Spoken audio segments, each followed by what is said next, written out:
ìyàwó ọ̀dọ́mọkùnrin olórin tàkasúfèé tí ìròyìn ikú ẹ̀ tó ń jà ràìnràìn ní Ilé-olúwa Ọládìméjì Alọ́ba, ẹni tí ọ̀pọ̀ èèyàn mọ̀ sí Mohbad, ìyẹn Cynthia Wùmí Alọ́ba, ó mà ti tú àṣírí bí ọkọ ẹ̀ ṣe kú, ó sì tú àṣírí nǹkan tó lérò pé ó ṣokùnfà ikú ọ̀dọ́mọkùnrin náà. Lánàá òde òní tí í ṣe ọjọ́ keje oṣù kọkànlá, ó ní Wùmí ló farahàn níwájú ìgbìmọ̀ tó ń ṣèwádìí ikú Mohbad lágbègbè Ìkòròdú ní ìpínlẹ̀ Èkó. Nígbà tó ń sọ̀rọ̀, Wùmí jẹ́ kó di mímọ̀ wípé lóòótọ́ ni Mohbad ọkọ òun àti ọ̀rẹ́ ẹ̀ka tó ń jẹ́ Primeboy wọ́n jọ jà lásìkò tí ọkọ òun lọ kọrin bì kan, tó sì ní níbẹ̀ ni Mohbad ló ti fi ọwọ́ gba gíláàsì mọ́tò, èyí tó jẹ́ kí ẹ̀jẹ̀ kó máa ṣàn jáde lára ẹ̀. Wùmí jẹ́ kó di mímọ̀ wípé nígbà tí Mohbad tó fẹ́ tọ́jú ara ẹ̀, nọ́ọ̀sì tó ti ń tọ́jú ẹ̀ láti bí ọdún mẹ́ta ló wà fún lábẹ́rẹ́.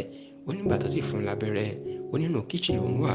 Ó ní nígbà tí nọ́ọ̀sì àti àbúrò ọkọ òun pẹ̀lú ọ̀rẹ́ ọkọ òun kan tó jáde láti lọ ra oògùn, ni lòun wọlé, lòun rí i pé bí Mohbad ṣe ń ṣe kò fẹ́ ṣe dáadáa mọ́, èèyàn pé ilé rẹ̀ ti yíwọ́. Ó ní kíákíá lòun pe ara ilé àwọn kan láti wá fi mọ́tò ràn wọ́n lọ́wọ́ gbé lọ sílé ìwòsàn.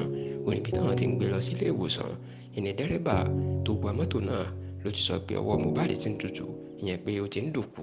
Lẹ́sẹ̀kẹsẹ̀ tó ní súnkẹrẹ fàkẹrẹ èèyàn tráfíkì wà lọ́nà, ló láwọn dá ọ̀kadà dúró tí ọ̀rẹ́ Mohbad kan ó gbé Mohbad kúrò ní mọ́tò, ó gbé sórí ọ̀kadà, ó gbé lọ sílé ìwòsàn, tó sì ní òun náà gbé ọ̀kadà kan, òun náà gbé tẹ̀lé wọn.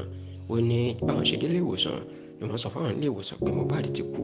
Kódà ó ní wọn àjẹkù ń wọlé, ó ní tànà tí wọ́n túfọ̀ fóun, tó sì lóun yarí pé kò lè jẹ́ bẹ́ẹ̀ nítorí pé òun sì bá ọkọ òun sọ̀rọ̀ ní 20 ìṣẹ́jú sẹ́yìn. Ǹjẹ́ kí ló fura pó pa ọkọ ẹ̀ o?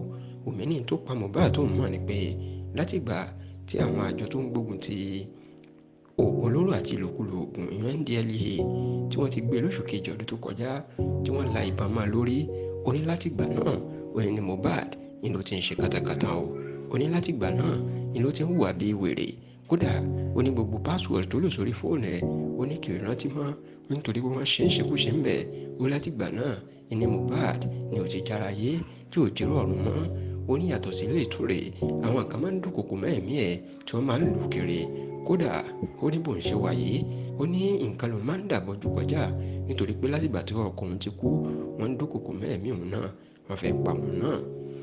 Wùmí wá jẹ́ kó di mọ̀ wípé orílẹ̀-èdè Canada ló wù wọ́n láti bí ilẹ̀ àwọn ọmọ kan ṣoṣo tó wà láàrin wọn àti Mohbad sí, ṣùgbọ́n tó ní Mohbad ò lówó láti rán òun lọ.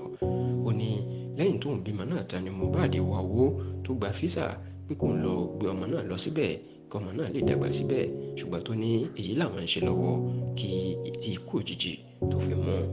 Ní báyìí ìyàwó Mohbad ti sọ pé ìṣekúṣe tájọ NDLEA tí wọ́n ṣe òun gan ni ojúlówó nǹkan tó ṣe ikú pa ọkọ òun. Ìyẹn pé látìgbà náà ìní ara ẹ̀ kò ti yá mọ́, tí ò ti jírò ara ayé àti èrò ọ̀run, àti báwọn kan ṣe ń dúnkòkò mẹ́ẹ̀mí ẹ̀ tí wọ́n tó ń lù kiri. Ó tún dákun tó jẹ́ kí ilé ayé tètè sú.